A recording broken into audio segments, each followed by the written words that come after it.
welcome to this explainer. Okay, so when you think of Jane Austen's most famous work, your mind probably jumps straight to sprawling estates, lingering glances across a crowded ballroom, and, the ultimate Regency romance. But what if I told you that this beloved classic is actually a Trojan horse? Seriously, tucked right inside that elegant prose and those empire waist gowns is a deeply radical socioeconomic critique.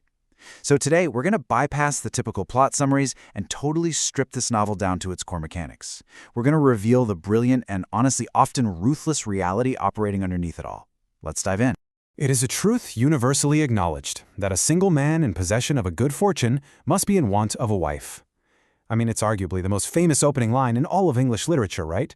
But let's actually look at it closely for a second. It instantly establishes the rigid, inescapable rules of the era's marriage market.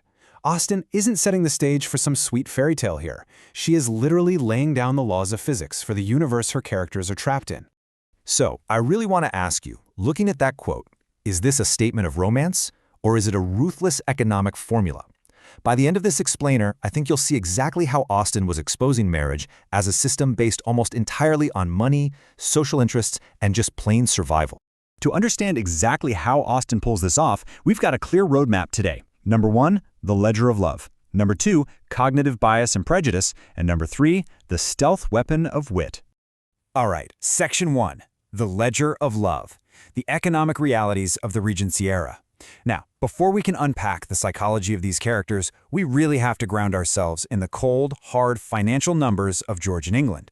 Because in Austen's world, money isn't just a topic for polite conversation. It is, quite literally, a matter of life and death. Let's start with a massive reality check. £10,000 a year versus £2,000 a year. This right here is the financial gulf between Mr. Darcy and Mr. Bennet. Now, while £2,000 a year definitely sounds substantial, and it was enough to keep up a respectable country home, it carried a massive burden when you had a wife and 5 daughters to support. $10,000 a year, on the other hand, that puts Mr. Darcy in the absolute uppermost stratosphere of the landed gentry. To put that into perspective, let's look at the modern equivalents. Back then, a man's income was reported as a number of pounds per year, which was typically drawn from land leases and a fixed 5% interest on government investments. Darcy's $10,000 a year, that gives him the purchasing power of a modern-day multimillionaire. Mr. Bennet's $2,000 a year puts him squarely in the upper middle class, but he's financially precarious. And just notice the bottom figure. £100 a year is bare, scrape-by survival. And the kicker? Women had essentially zero control over any of this wealth.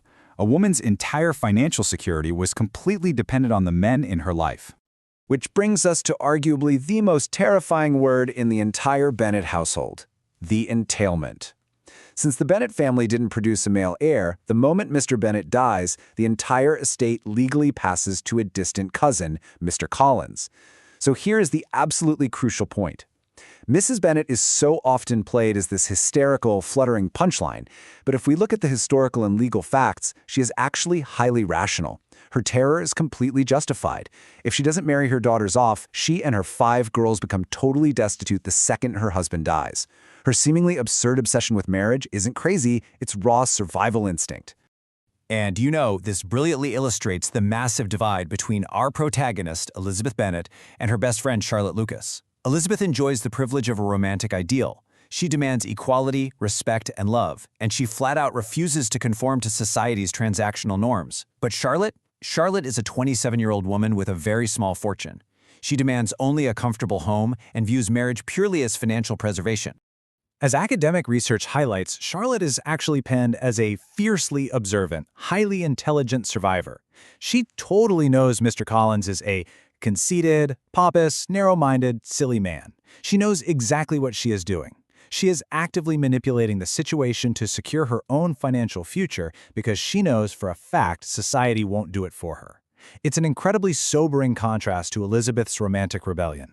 Let's move on to Section 2, cognitive bias, the distortion of judgment.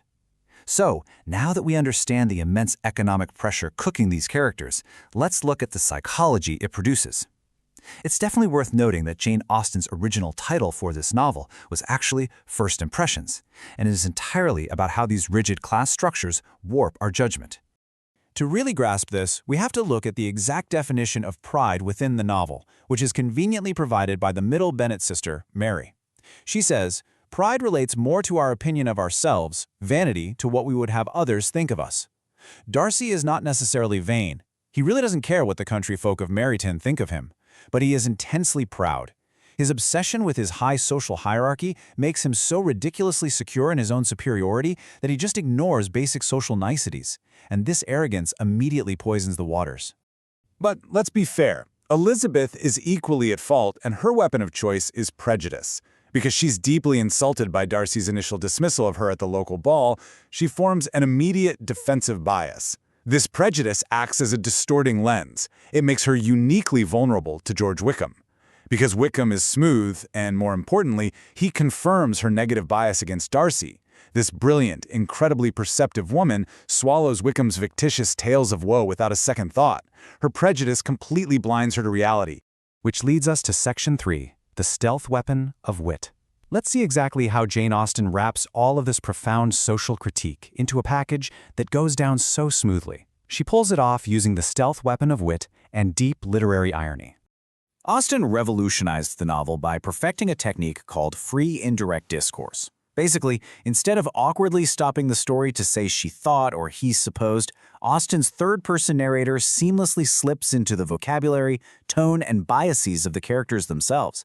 It allows her to mock polite society from the inside out. You're reading the narrator, but you are feeling the character's exact delusions. It creates this deeply satirical and engaging experience where you, the reader, are constantly navigating the gap between what is said and what is actually meant.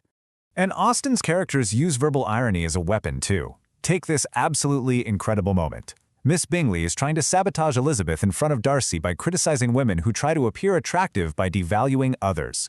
Darcy responds, "It is true. There is meanness in all the tricks used by ladies to attract men."